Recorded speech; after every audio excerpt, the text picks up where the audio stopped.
stres, penat. Bila mana kau rasa kau lapar. Tapi setiap kali kau sudah makan, kau akan muntahkan semua apa yang kau makan tadi. Benda ini berlaku bukan sehari, bukan seminggu, tapi lebih sebulan. Aku punya keadaan tuh hanya Allah yang tahu. Betapa siksanya bila kau muntah semua yang ada di dalam perutmu sampai muntah hijau yang kau rasalah yang tiada apa-apa sudah isi. Kau tidak tahu punca kenapa. Mula-mula kau boleh positif lah. Konon, mungkin mengandung. Tapi bila sudah kau cek benda tu bukan, mula kau pikir yang lain-lain. Kenapa?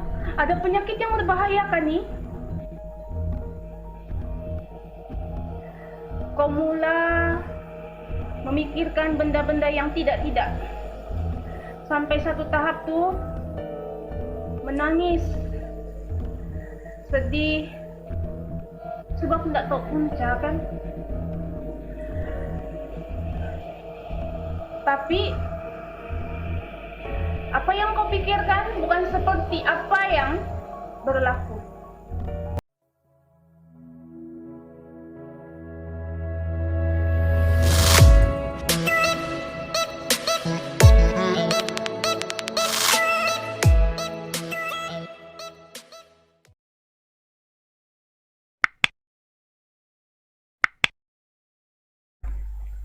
Assalamualaikum dan salam sejahtera. Hari ini aku ingin kongsikan tentang kisah benar yang pernah berlaku dengan diri aku sendirilah. Kisah ini bermula bila mana aku sekeluarga baru habis bercuti dari kampung beliauku lah. Okay, kami ni dari kota Kinabalu menuju ke Sandakan. Keadaan aku masa tu yang on the way balik tu masih okey lagi. Kira kata orang masih sehat lah. Cuma masih dalam perjalanan jarak jauh tu kan macam penat, lepas tu pening. Jadi sampai masa tu aku cakap dengan suami, kita singgah satu tempat lah untuk aku berehat sekejap sebab badan tak enak, rasa mual, mau muntah. Jadi kebetulan masa tu kami lalu area Telupit. Area Telupit ni kau susah mau cari tempat untuk berhenti bah. Jadi kan kebetulan masa tu ada satu bahagian kawasan kedai-kedai runcit bah.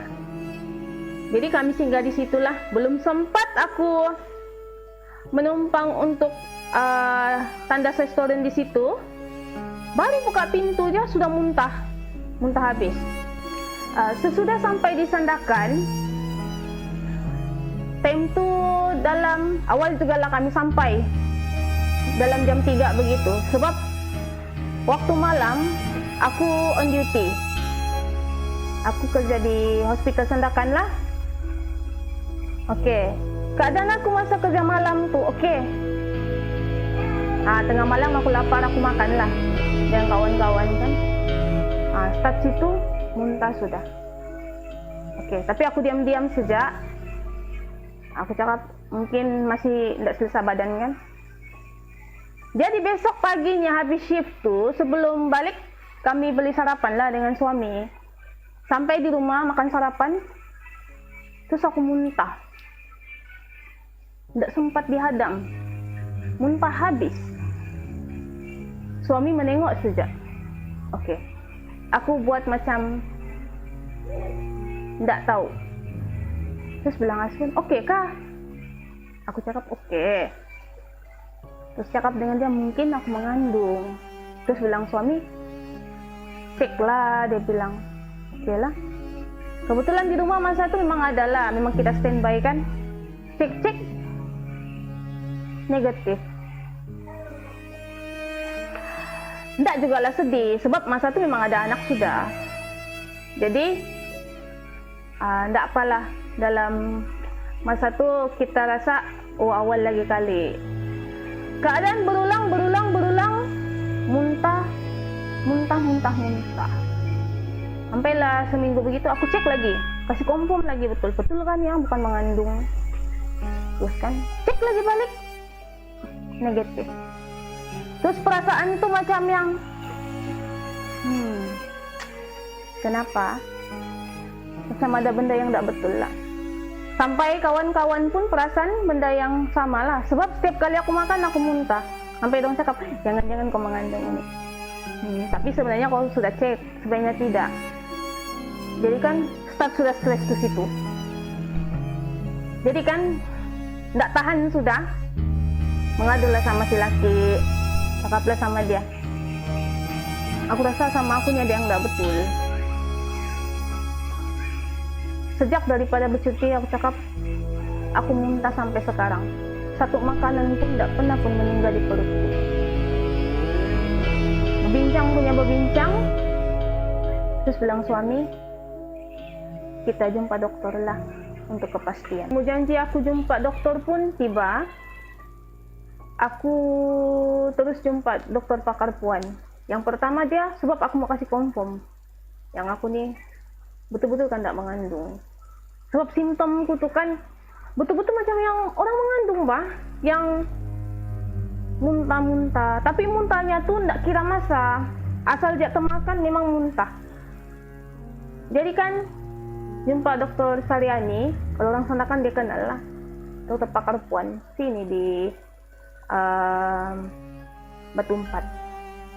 Dia memang kenal juga lah, selalu memang ada dia juga review. Jadi kan cakap dengan dia lah masalah sebenar. Terus dia scan, terus bilangnya, oke juga nih kita punya rahim. Dia cakap, tidak apa-apa masalah.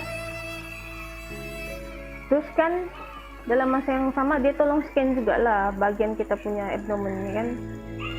Dia cakap macam tiada apa yang pelik lah, dia bilang. Jadi kita macam yang lain sudah kita punya pemikiran kan. Makin lagi kita tanya-tanya kenapa, apa masalah dia. Sedangkan bilang orang kita terlampau jaga makan pun, tiba-tiba macam ni. Oke, jadi kan bagitulah suami bilang dokter normal. Jadi dah habis di sana si dokter Saryani, dia kasih report juga dengan pakar bedah untuk perawatan lanjutkan, tengok apa yang patut. Tapi masa ni PKP, jadi untuk temu janji pakar bedah tu mengambil masa yang lama. Aku rasa aku tak boleh tahan sudah, sebab badanku makin mengurus, muka makin cengkung. Sudahlah bekerja, tidak ada makanan lagi masuk di badan. Lepas tu kau bekerja, kau suri rumah, memang penat dia tu double triple bah. Kau rasa yang keadaan tu kan memang kau tidak mampu sudah, memang kau tidak larat sudah. Jadi kan stresnya tu betul-betul lah, tidak tahu lah. Jadi kan kalau kau seorang ibu, kau akan pikir bah,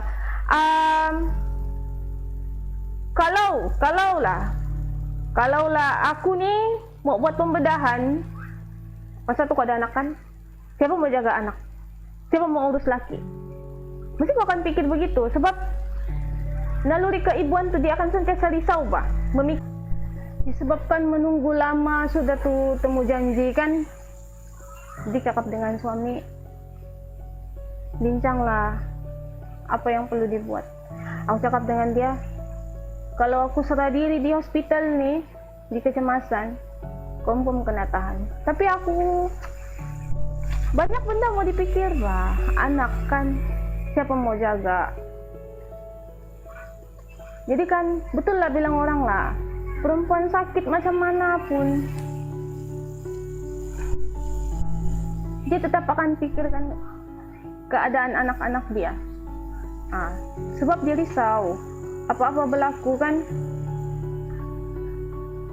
anaknya makan kah, siapa yang jaga, siapa yang urus, semua dia pikir. Jadi cakap dengan suami lah, surrender lah aku, cakap dengan dia. Aku cakap,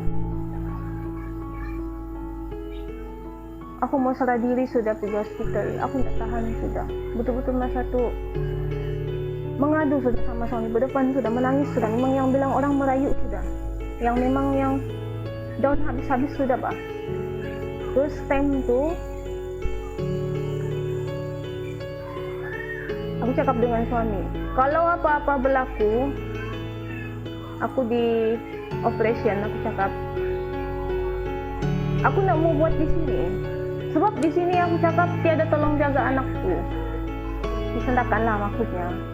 Sebab aku punya beliau adik-beradik semua ada di Tuaran, sebelah Tuaran. Keluarga mentua pun jauh di Labuan. Jadi bilang suami, mbak iyalah. Tapi tidak tahu masa tu tiba-tiba suami terpikir sesuatu. Dia bilang, kenapa kita tidak usaha bilangnya rawatan lain bilangnya. Masa tu aku memang tak terfikir lah untuk rawatan lain. Sebab bagi aku kan, kalau kita yang ahli, maksudku yang orang kesehatan ni kan, mesti kau pikir benda tu semua masalah yang perbuatan bah. Aku tak terfikir masalah lain. Sebab simptomku tu bilang orang bukan simptom yang ada gangguan bah. Terus bilangnya, kita jumpa lah Ustaz, dia bilang. Kita tak tahu kan, dia bilang apa yang berlaku. Manalah tahu, dia cakap ada gangguan kah. Tapi aku macam yang cakap dengan suami. Aku cakap, tak ada lah, aku bilang tiada. Betul-betul aku memang tak pernah. Aku cakap dengan dia memang tidak kaitan dengan benda-benda ni. Aku cakap, memang aku ada masalah perbuatan ni sekarang. Situasi yang aku hadapi ni memang memberi tekanan yang teruk lah sama diri aku sendiri. Sampai ada satu tahap tu aku rasa macam mau mati, mau bunuh diri. Sebab apa? Stres. Kau tak tahu apapun masalah yang kau hadapi sampai kau tak boleh makan langsung. Jadi untuk scene ini cukuplah. Aku rasa aku cerita. Nanti scene yang seterusnya suami aku yang ceritakan. Di situ kamu akan tahulah sama ada aku pergi berubat, aku macam mana, apa yang berlaku, aku operation kah. Semua akan terungkai next part. Jadi untuk mengakhiri video ini, aku ucapkan terima kasih sebab menonton. Dan aku akhiri dengan Assalamualaikum dan salam sejahtera. Yang baik itu datangnya dari Allah, dan yang buruk itu datangnya dari kelemahan aku sendiri. Sekian.